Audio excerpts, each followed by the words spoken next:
Welcome to Wow Biz Weekly, Omaha's only local business news magazine podcast, not broadcast. You're watching wowbiztv.com. It's an incredible new video breakthrough, and we're focused on Omaha, Nebraska, in contrast to a lot of websites, of course, on the internet. This is focused on Omaha and the incredible dynamics in the business community here in Omaha. Everything is happening here. This is the vortex, not only for information, but for action and relationship buildings. This is actually turning into one of the better business networking events around the city of Omaha, Nebraska. I've got an incredible show this week, and we have another taping coming up soon. So stick with this show. Obviously, it is a video player on your website, so you can move the little bar at the bottom and move around a little bit and see the various guests right here on Wow Biz Weekly. Talk about it, by the way, if you have the opportunity. You can even forward this particular video to any friend or colleague or whatever and say, hey, check out this video. It's very easy to do. Thank you for joining me. I'm Lynn Hinderrocker, and my first guest today is a fabulous guy. He's a longtime colleague,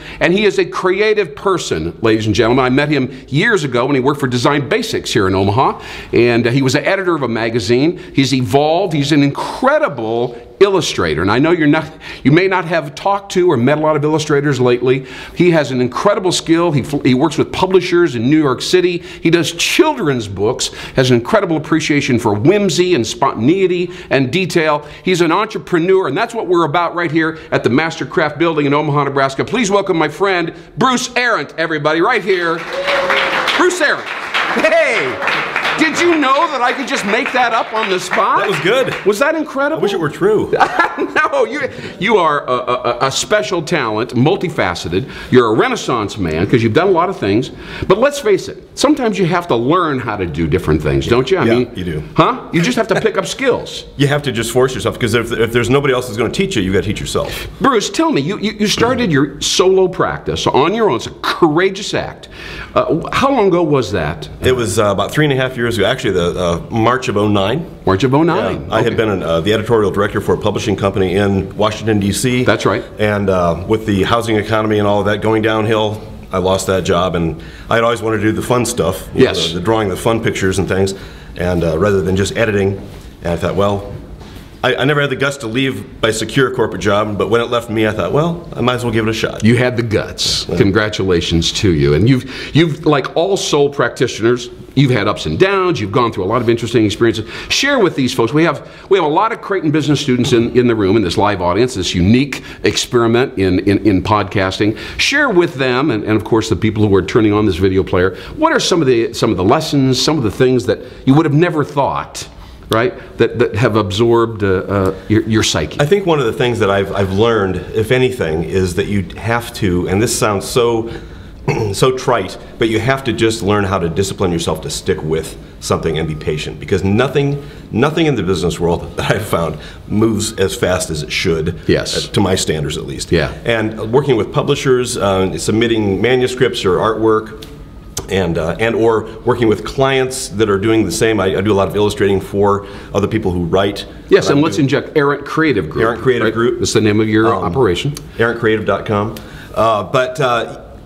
Working with people like that, and working with these large organizations that move at a snail's pace, you just have to learn to just, chill out and just let things unfold. You have to be persistent and not give up hope. Right. I have to tell you, later on we're going to talk about a book called Mastery, and it talks about historical figures, Henry Ford being one of them. And nobody knows, I did not know until I read this book, that Henry Ford actually failed 3 times.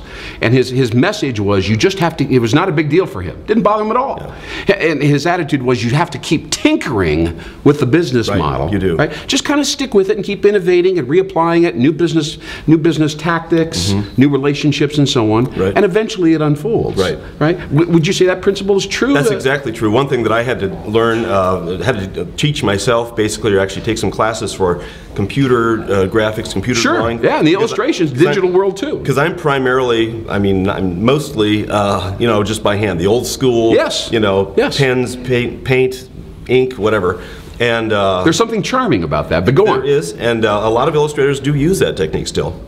But there's so much digital out there, like you say, and I thought, man, I'm getting way behind the curve on this. So last year I went to school and learned some of that, and I'm not up to the speed that I should be on that. compared to where I'm at with my traditional media. But, you know, I felt like I had to at least step up and try to teach myself some of the new stuff. Absolutely. And by the way, I just have to interject. I wish this whole conversation would take on greater substance if we could show just a few of your illustrations, which are magnificent, immaculate, detailed, and hilarious, by the way. And one other thing I just have to say, you also have a skill for poetry. You're quite skilled in drawing and then making up poems, literally about the imagery and the story. Yeah, and so in fact, I've got a manuscript that's being pitched right now. It's being sent out to about 19 different publishers. That is a story, but it's all done in rhyme and everything. And I really enjoy writing in rhyme because you can get a lot more whimsy, a lot more just silly craziness out of rhyming. I think Dr. Seuss was one of my heroes. Absolutely. Well, I have such respect for you and your persistence in this way, and the ability here in Omaha to be doing business with all these people in New York. By the way, I mean, we're not exactly the publishing capital of the world. No, I have an agent in Princeton, New Jersey, who represents me, and she's only about an hour out of New York. All right, so there's a lesson too. In other words, have an alliance, have a champion, an advocate. Right. You have to have some type of a conduit to those markets. All right. Well, thank you so much for coming on and sharing us. I can't wait to hear the next chapter of your evolving career. Just keep reinventing yourself, baby. Thanks a lot. Bruce Arendt from Arendt Creative, ladies and gentlemen. Great guy. We'll be right back here on Wild Biz Weekly. Thanks for sticking with us. Don't go away.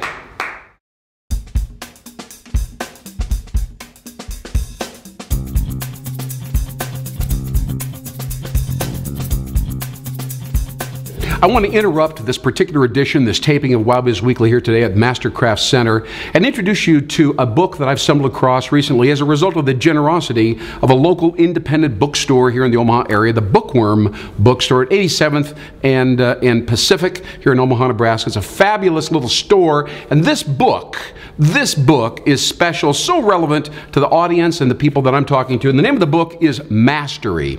Mastery is written by Robert Greene. If you haven't read it already, you might have heard of his previous books. It's a huge seller called The 48 Laws of Power. Now, I think about all the young folks at Creighton and the business school that are involved with Wild Biz. They're all seeking a new sense of power, of personal power. They're trying to figure out, how do I get from here to there? Is it even worth worrying about? And I have to tell you that the principles that are outlined by Mr. Greene in this book, Mastery, will get you from here to there and re-enliven, revitalize your sense of why you are here, the purpose, your reason, your destiny, particularly in a business context. Now, the thing that makes this book special is that Mr. Greene grounds all the principles from the masters, all right? From Leonardo da Vinci, Buckminster Fuller, Mozart, and Henry Ford, by the way, who has some incredible insight. These are all people we've heard of in a historical context, but none of us have really dug deep into what got them the success that they ultimately enjoyed.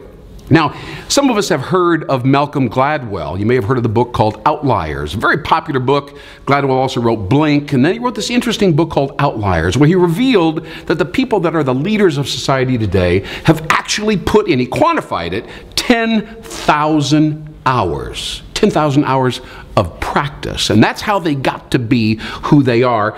Greene takes the concept to the next level, all right, and he talks about what really goes into doing it. And he talks about the confluence, the combination of left brain, rote practice and absorbing and going through and just grinding out the nuts and bolts of what you want in your career, and then combining that with the right hemisphere of your brain, which of course is the source of inspiration and epiphany and imagination. He talks about how it's doable. And this is how Einstein of all people ultimately said, what really matters, Einstein, is imagination. The only thing you can really trust is your intuition.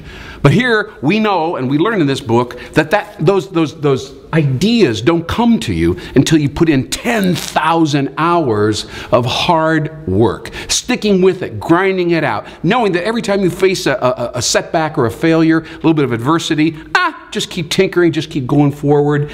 All of it is an experiment. Life is an experiment, and you can, if you have the right attitude, weave those two sides of your brain together and unleash your personal power, your singular strength, your creativity, your genius. That's what this book is all about. We all have the capacity to be masters, but it's your job to start now, be an apprentice, find somebody who can teach you, who can mentor you, then move forward and move away from that apprentice and find your own individuality, find your destiny, ladies and gentlemen. Don't miss this book from the Bookworm Bookstore. I endorse it. Mention WowBiz. Walk into the bookstore, say, I want that book, Mastery. Might want to buy another book. You'll get the second book at a huge discount. They are waiting for you because you are WowBiz. Ladies and gentlemen, thanks so much. I'm Lynn Hinderrocker. Buy the book. Bye-bye.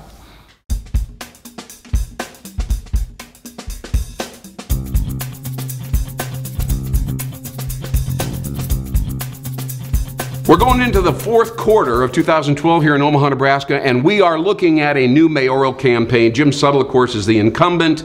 A lot of people out there think they can do a little bit better job. It's touch and go, just like the presidential candidates. So we're going to introduce the college business students that are here today and have helped produce WowBiz Weekly to one of our mayoral candidates here in Omaha, Nebraska. By the way, I have to tell you, he comes from retail. He's been around for a long time in that milieu, but he also has been a legislator for years. He's very familiar with the dynamics of Omaha. Ladies and gentlemen, I want a special welcome, please, for Mr. Brad Ashford, mayoral candidate here in Omaha. Don't trip. Good to see you, Brad. Come on in and sit down. Great to see you. Thanks for joining us. Thank you. I'm sure your candidate or your campaign is rapid, huh? We're rolling along. Rolling along. You feel very like entrepreneurial. Yes. Yeah. Well, you said the key word right before, just right at the beginning, right? That's one of the buzzwords. You know, I know that you have a background in business as well as, of course, legislation. So I'd like to visit for just a few minutes here in front of these students and the business community here in Omaha and talk about your take on business, your perspective on it, and why don't you just give us a quick encapsulation of the business side of your career for just a couple seconds. Well, I started in retail. Yeah. I'm also a practicing lawyer, but what's amazing to me is to see what's happened to business opportunity here in Omaha in the last, let's say, 10, 15 years with the students here and others that are at the show today. I mean, it's just absolutely amazing. Omaha has been transformed, music-wise, technology-wise. We started working on the PKI project in the legislature years ago, and look what that's evolved. Tremendous, turning into kind of a magnetic center. It just keeps attracting projects and money. I have a 26-year-old daughter living in, working in New York, and so my goal in running for mayor is to get her. I wouldn't be running. Make it so attractive. Except to get her back to Omaha. So that's where I'm at. That's actually a great goal. Well, what lessons have you learned? What can you pass along here as a sage, as a seer in this context? And thank you for.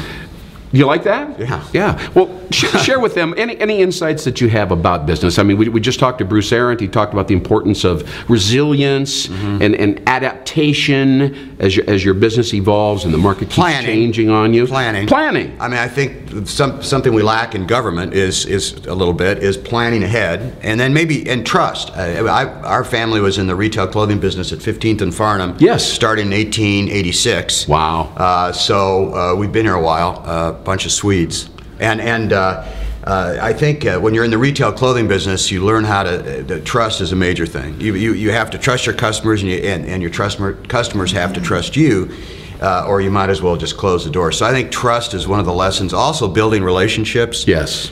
Through trust.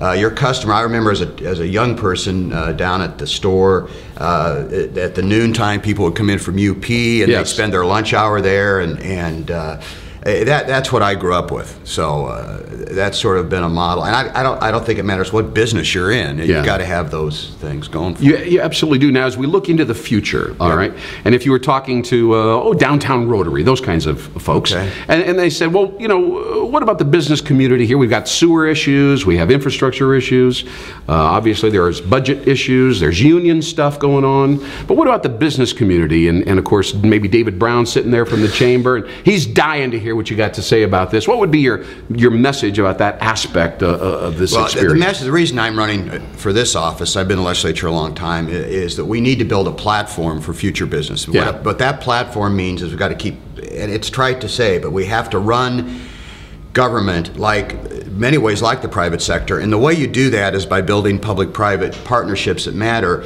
I worked on the Quest Center from the very beginning, and that was a public-private partnership. Mike remembers bringing bringing the business community in as a donor. Yeah. $75 million, and that traditionally running convention centers and arenas, that was a city function. But we decided early on in that project, no, we're going to bring the private sector in a meaningful way.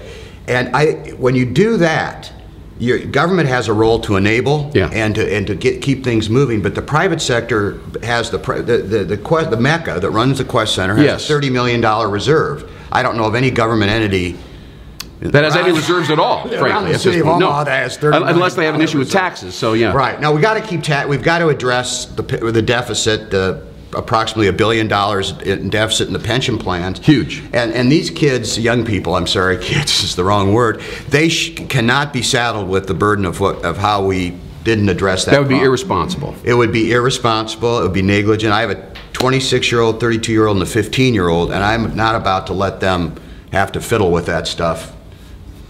All right. 10, 15 years Great answer. As we wrap up here, Brad, let me ask you a philosophical question. Yes. This has come out of the presidential race, but it's also obviously macro, micro, it's applicable at this local level as well. We're talking about the real purpose of capitalism and of business, all right? The philosophical overarching idea behind it. And two interesting ideas have emerged. One is that business is all about wealth creation. All right? That's one paradigm.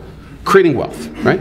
Another paradigm is job creation, right? Now these two particular paradigms don't necessarily meld or match, or they don't necessarily prompt the same kinds of activities. Share your thoughts about that first. Well, first of all, I think as it relates to government, we don't allow risk to enter into governmental service. We've got to allow people that want to be in public service to understand risk, because that's what the private sector is all about. Yeah. It is about growing wealth, but we're not going to be able to grow jobs in the government sector. It has to come from the private sector, and so we have to encourage that in every step of the way. It meshes, but if we bring more risk, government tends to be risk averse because it's absolutely. because they're not using their own money. Yes, they're using your money, right? My money. And if we understand that and give people an opportunity to fail, they're going to succeed. Yeah. And I think that's the lesson we learn from business. Fantastic insight. How about it, ladies and gentlemen, Mr. Brad Ashford right here.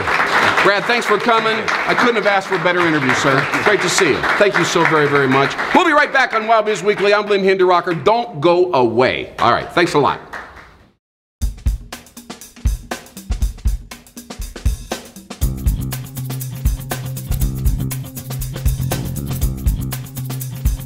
Welcome back to Wild Biz Weekly. This is Omaha, Nebraska's only business news magazine in video. It's exciting, it's dynamic. This is the convergence, this is the vortex of a lot of great business thinking. Some of the brightest movers and shakers in the community are right here on my set. I'm thrilled to have them. I'm equally thrilled, by the way, to have the Creighton Business School deeply involved in this. They are sponsoring this show. They've organized almost every facet of the program. And most importantly, and Dan, make sure that these folks are on camera, I have some honors students, some Dean's Fellows from Creighton University. I'm going to ask all my guests to applaud these Creighton students right here in the middle of the audience.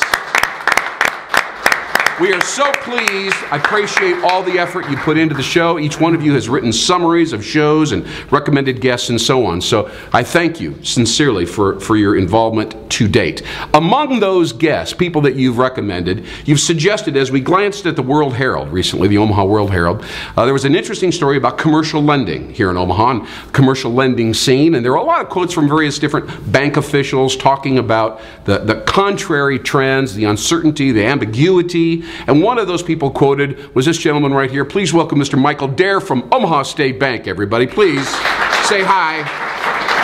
Thank you so much for coming, sir. You just got back from Arizona. You're moving quickly, and we're so pleased to have you. I'm not moving quickly. You're not, actually. Well, why don't you tell the audience why you say that? Well, I have a broken hip that I'm sitting on halfway right now, but I feel pretty good. Are you okay? Are you on pain pills? No. You're not on pain pills? I was going to apologize for any silly remarks you might make in the middle of this interview. Well, if this doesn't work, I'll recant and say I was on pain pills. Okay, so you're not being completely straightforward with me. Politicians on the Yes. airways right Yes, now. there They are. can't change their stories. And exactly, constantly, as a matter of fact, right? So if you were a presidential candidate and this were a national audience right now, how would you read this audience? What do you think they want to hear from you, a banker here in Omaha, Nebraska? What do they want to hear? Well, first I'd like to say that I was in 1970, or am a 1970 graduate at Creighton, and our first, my partner in crime here is also a We're going to introduce Creighton him alum. shortly here. But our first guest mentioned the word evolve. Yes. And I couldn't help but think, as we were driving down here and as I sit here, how much Creighton has evolved over the last, gosh, it's 42 years. You don't have to say that. And you were just kids when I was going to school. They weren't even thought of, okay? Let's just get right to it. But opportunities like this, a forum like this, to hear from people that have had some experience in the business community or other venues, I think that's what they're probably here Invaluable. to hear. Absolutely. And so what would specifically you like me to mention? Well, why don't we introduce your partner in crime, and we'll get into this commercial lending conundrum, because I have a lot of challenging questions for you. So why don't you introduce to the audience right here and say, please welcome my associate, my friend, my longtime commercial lending colleague. Go ahead. Please welcome all the above in reference to Charlie Boone. Mr. Charlie Boone from Omaha State Bank. How'd you like that introduction? It was pretty good. Not too bad. I've had worse. I think he could be a talk show host. What do you think? Just stick to his day job. You know, you just came back from a strategic planning session, both of you. Obviously here in Omaha, as is around the country, commercial lending is a tough groove. We've been waiting for the economy to rebound. But here's my question to all of you, and I'm going to begin with you, Charlie. Why don't we, or why doesn't your organization, what's the issue? What's the real hang-up? What's the uncertainty really all about? Why don't you just take the bull by the horns, make a couple giant investments, and you know, make things happen? Well, there are a lot of question marks that business owners have right now about the election, about taxes, about what they can do with you know, healthcare, things like that. Yes. That are sometimes slowing them down. I was up visiting a customer in Missouri Valley yesterday, and they said their pipeline is huge for what they need to build, what they need to construct. They might need a new piece of equipment, but because of some of these uncertainties, they're just going to wait until after the election. They're going to wait until 2013. They're having a strong year, but you know, they can just be conservative and cautious and wait. So the pipeline is full. That means customers want to do business with them. And why wouldn't you go ahead and make a loan, call your buddy Charlie, invest in capacity so that you can service the pent-up demand and make more profit and go to Arizona and hang out with Michael Dare more often? Well, we absolutely would love to. I mean, we've been very aggressive, very active in the commercial banking arena. Yes. We want to do as many deals as we possibly can. And I think business owners in the Midwest are pretty conservative, but at the same time, as soon as they're ready to do something, we're right there. Yeah. We built up these relationships over a long time with customers, and they kind of view us as a trusted business advisor. So Sure. when they are finally ready to make that decision, we're ready to jump. I mean, we've got capital to lend. We want to do it. Michael, what's the big issue with risk? I mean, why do we always have to have everything perfect? It's got to be guaranteed. I have to say this, I sound a little bit like Mitt Romney when he was at Bain. Everything has to be laid out and guaranteed before we move forward. Why? Why does it have to? This is America. People step out, they take risks, and the reward matches the risk. What's up? Are you referring more to banks lending and assessing risk, or are you referring more to businesses taking risk to expand? Well, the latter initially, but obviously it involves you as well. Somebody's got to grab them and say, the risk is there to be sure, but we're looking at double-digit growth here. Come on. Well, when you hear the word risk, you have to consider the word reward. So, as a business person, I think that the overall economic climate will motivate you more or less to take risk because you see either a greater or lesser chance of reward. As we're here in Omaha, I think you have to consider the Omaha marketplace different than what you might hear about on CNBC or more globally, because we have it pretty good here in Omaha. Our unemployment rate's at 4, the national rate's a little under 8. Our unemployment rate never got above 5, the national rate got to 10. So that means there's discretionary income, there's purchasing power out there. Why aren't we taking incrementally more risk? Because we're in this relatively safe, moderated, somewhat insulated environment. It doesn't match to me. I think you could possibly be misinformed as it relates to that, Lynn, because I think there's risk being taken in the community. All you have to do is drive around and see the projects that are being done. I think the local housing industry is in much, much better shape because it didn't get in as bad a shape as most other parts of the country, so it's in better shape today. Right. I think we have a Midwestern mentality. I think we're prudent in assessing risk, but counter to that, I think there's a lot of capital in our marketplace and a lot of smart business people in our marketplace. And they're not bashful about putting it to work. And I just think the whole economic infrastructure in a community like Omaha, I think we're very blessed to be here. And I think we have a very strong economic infrastructure, and I think we're actively building on that as we speak. And as Charlie mentioned, banks have plenty of capital and they're anxious to lend, because if they don't loan the money, they're giving it away for 10 basis points in the Fed funds market. And so better to put it into the local economy. It is, yes. All right, all right. Well, gentlemen, we've got a great interview here, a great show, and I appreciate your coming on together. Fabulous interview. Thank you so much. How about a round of applause for Charlie and Michael, Omaha State Bank.